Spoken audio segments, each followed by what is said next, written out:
The afternoon sun hung heavy over the wide valley, where silence usually ruled the land. Clayton Ward was riding along the dry trail on his chestnut horse, Dusty, planning to check a broken fence near the far pasture. The wind was barely moving, and the heat made everything shimmer. For a while, he heard nothing except the slow clop of Dusty's hooves on the dirt.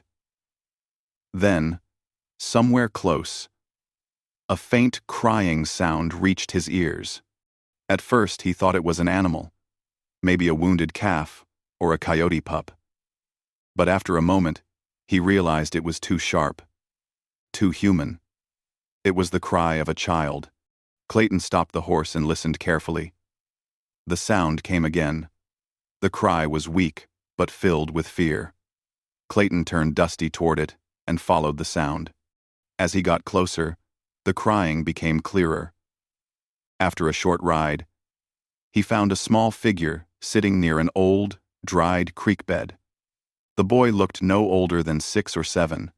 He had dark hair, sunburned cheeks, and bare feet covered in dust. His clothes were torn, and he looked exhausted, as if he had been running for a long time. The moment the boy saw Clayton, he tried to stand, but almost fell back down. Clayton quickly got off his horse and held his hands up in a calm, gentle way, so the boy would not feel scared. "Hey there, little fella," he said softly. "Are you hurt?" The boy shook his head, but pointed toward the hills with a trembling hand. His lips were dry, and he looked terrified. Clayton gave him some water from his canteen. The boy drank quickly, then wiped his mouth and whispered in broken English, "My mommy, tied to rock. Son, please help her." Clayton felt his stomach tighten. He knew enough about the rough conflicts in the region to understand that danger could come from many directions. But he also knew one thing for certain. A woman tied out in the sun was in serious trouble. He couldn't waste a second. "All right," he said firmly. "I'm gonna help her. Come on, climb up." He lifted the boy carefully and sat him on Dusty's saddle. Then he got back up and urged the horse forward. The boy pointed again, guiding him toward a rocky slope in the distance. Clayton rode fast, the horse pushing through thick patches of brush and sharp rocks. As they climbed higher, the air grew hotter, and Clayton could feel the heat rising from the stone beneath them. When they reached a narrow ledge, the boy cried out and pointed frantically. "There! Mommy!" Clayton pulled the horse to a stop and quickly got off. What he saw made his breath catch. A woman was tied tightly against a large sun-heated rock. Her arms were pulled back, wrists bound cruelly with thick rope. Her long, dark hair hung over her face, which was red from the sun. Her skin was dry, and her breathing was shallow. She looked as though she had been left there for hours. The boy slid off the horse and ran to her, hugging her legs and crying, "Mommy, I bring help!" The woman slowly lifted her head. Her eyes opened part way, showing deep pain and fear. When Clayton stepped closer, she tried to pull away, not knowing whether he was friend or danger. Clayton stopped a few steps away and spoke calmly. "I'm not here to hurt you. Your boy found me. I'm going to untie you and get you out of this heat." The woman closed her eyes as if trying to understand his voice. Clayton approached slowly so she would not panic. He took out his knife and began cutting the ropes. The rough fibers had already bruised her wrists, leaving marks that showed how long she had been struggling. When the last rope fell free, the woman's legs gave out from weakness. Clayton caught her before she could fall, supporting her carefully. She was burning hot from the sun. "Let's get you to some shade," he said firmly. He brought her toward the horse, helping her lean against the saddle while he reached for a water canteen. The woman drank small sips, still watching him with tired but wary eyes. Clayton lifted her onto the horse gently, and the boy climbed up behind her to hold her steady. Then he took the reins and guided Dusty carefully down the rocky path. The ride back took longer, because the woman was barely conscious, and the boy was holding onto her as tightly as he could. Every time the woman swayed, Clayton steadied her. He spoke softly to calm her, telling her they were close, that she was safe now. When they reached the valley floor, Clayton wasted no time. He headed straight for his cabin, which wasn't far.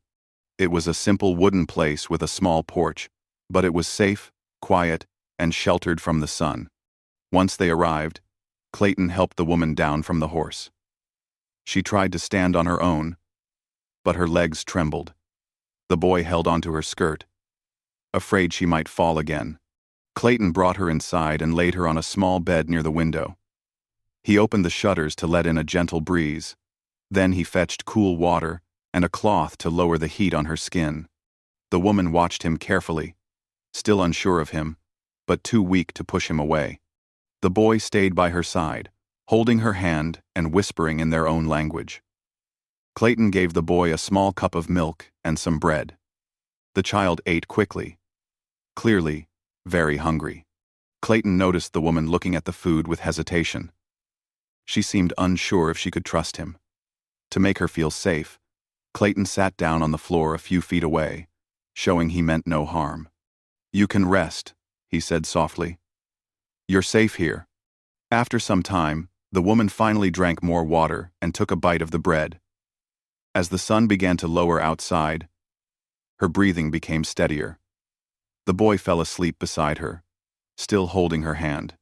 Clayton stepped outside to chop some firewood, but he moved slowly, listening for any sound of danger. He knew rescuing an Apache woman might bring trouble. Not all men around these parts would approve, and he had no idea who tied her up or whether they would come looking for her. Still, he didn't regret helping her. Leaving someone to suffer like that was something he could never do. When Clayton went back inside, the woman was awake and watching him quietly. Her voice was soft and weak when she spoke, but her words surprised him. "Thank you." She touched her chest lightly, then nodded toward him. It wasn't full trust, but it was the beginning of understanding. Clayton smiled gently and nodded back. "You're welcome." The night grew darker, and Clayton lit a small lantern. The woman seemed more alert now. She looked at her sleeping boy, and then at Clayton. After a long silence, she spoke again in slow, careful English. "Bad men. From other band. They say I betray. Not true. They take me, tie me, leave. To sun." Her eyes lowered, full of sadness and fear. Clayton felt a strong sympathy rise inside him. He sat on a chair near the door and said in a steady voice, "Whoever did that won't find you here. You're safe tonight. No one's going to hurt you again." The woman stared at him for a moment, reading his face as if trying to decide whether his promise could be trusted. After a long moment, she nodded faintly. Then her eyes drifted closed, exhaustion finally taking over. The boy shifted closer to her, curling up against her side. Clayton stayed awake long after they slept. He stepped outside often to check the quiet around his cabin. The moon rose slowly, casting soft silver light across the land. Every sound made him alert, but nothing stirred except the wind. Inside, the woman and her child slept deeply for the first time since their nightmare began. As Clayton kept watch under the stars, he realized he felt responsible for them now. Their fear, their hardship, the cruelty they had faced, all of it weighed on him. He didn't know what tomorrow would bring.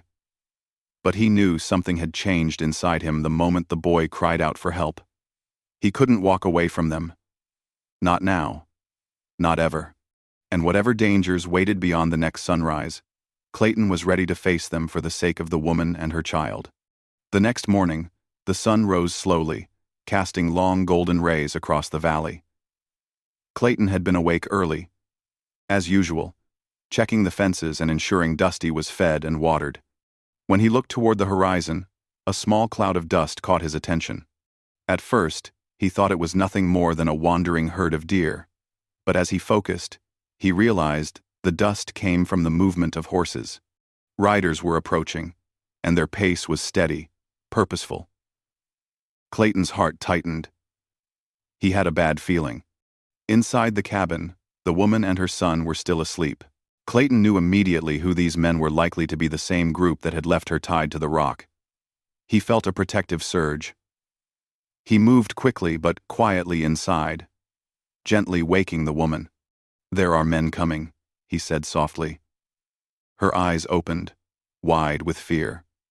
Clayton guided her toward the corner of the cabin, where she could see outside without being too exposed. "Stay here, stay low. Don't come out until I tell you." The boy stirred and asked, "Mommy?" She held him close, whispering reassurances. Clayton mounted Dusty and rode to the front of the cabin, standing between the approaching riders and the door. The men arrived shortly after, 5 riders with rough expressions. Their leader dismounted first, walking toward Clayton with a harsh scowl. Clayton could see weapons hanging loosely at their sides, but they made no sudden move. The leader spoke, his voice sharp. "That woman belongs to us. You let her go, or there will be trouble." Clayton didn't flinch. He met the man's gaze steadily. "She is hurt. She is not going anywhere with anyone who means her harm." Clayton said calmly, "I will not give her to you." The other riders shifted uneasily, glancing at one another. They had expected an easy threat, but Clayton's firm stance, combined with the woman's presence behind him, made them hesitate. For a moment, silence hung over the valley, broken only by the wind moving through the trees. Then the woman, weak but determined, stepped outside. Her hands rested lightly on Clayton's arm, and she spoke to the men in a quiet, steady voice. "I am not yours," she said clearly. "I choose to stay here." Clayton felt a surge of pride and relief. The men looked taken aback. They had not expected resistance, much less from a woman they assumed would be helpless. After a tense few moments, the leader spat on the ground and signaled his riders. "This isn't over," he said, his voice warning. "But we will not fight you today." One by one, the men mounted their horses and rode away, disappearing into the distant hills, leaving dust behind that glimmered in the morning sun. Clayton stayed where he was until the dust settled completely, then returned to the cabin. The woman and her son were watching from the window, their expressions a mixture of relief and lingering fear.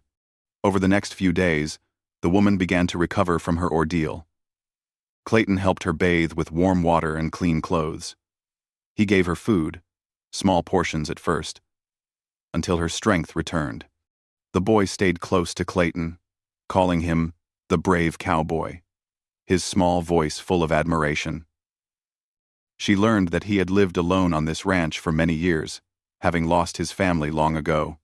In return, Clayton listened to her story, how she had been unjustly accused of betraying her band, tied to the rock as punishment, and left to suffer under the scorching sun. One afternoon, Clayton and the woman walked outside, while the boy played nearby. She told him her name, Nayeli, which meant, "I am thankful," in her language, and the boy's name, Taji, meaning rock. Clayton remembered how the names sounded, repeating them softly to himself. He realized that these two people, strangers only a few days ago, were becoming an important part of his life. He had never known the feeling of protecting someone like this, not just from danger, but from fear itself. Clayton helped Nayeli set up a small shelter near the cabin, so that she and Taji could have a safe place of their own. It was simple, but it offered shade and protection. Every day, he would check the surroundings, ensuring there were no threats. Occasionally, riders or travelers passed by, but none dared approach the cabin with hostile intent. Clayton's presence, and his reputation as a strong and fair man, kept them at a distance. Nayeli's recovery continued steadily. She learned to trust the routines of the ranch, helping with small chores, feeding the animals, and preparing simple meals. Clayton often watched her, admiring her resilience and careful attention to detail. Taji was constantly at Clayton's side, learning to ride Dusty and helping with minor tasks. The boy's laughter became a comforting sound on the ranch, breaking the quiet that had ruled the valley for so long. One morning, Clayton noticed a group of travelers in the distance. He stayed calm, but prepared for any possibility of conflict. Nayeli, noticing his alertness, whispered, "They are not here for us. Are they?" Clayton shook his head gently. "I don't think so," he said. "But we stay ready. You and Taji are safe here. I won't let anyone hurt you." She nodded, her eyes reflecting gratitude and trust. As days turned into weeks, a quiet bond formed between Clayton, Nayeli, and Taji. It was not hurried or forced, but steady and growing. Clayton saw how Nayeli smiled more often, how Taji's laughter echoed across the fields, and how the fear that had once dominated their faces was slowly being replaced by comfort and hope. Clayton found himself talking to them about his life, sharing memories of his family and the lonely years on the ranch. Nayeli listened, sometimes asking questions about the land, the animals, and the daily chores. One evening, Clayton sat outside on the porch while Nayeli prepared a small meal inside. Taji ran around, chasing a rabbit that had wandered too close to the barn. The sky was painted with shades of orange and pink. Clayton looked at the two of them and realized that their lives were intertwined now. He had rescued them from danger. But in return, they had brought life, laughter, and meaning back into his own existence. He felt a deep satisfaction knowing that he had made a difference, that someone trusted him completely. As night fell, the three of them sat together near the fire. Nayeli and Taji huddled close, and Clayton watched the flames dance in the darkness. Taji fell asleep, resting his head against his mother's side, and Nayeli leaned back, finally letting herself relax.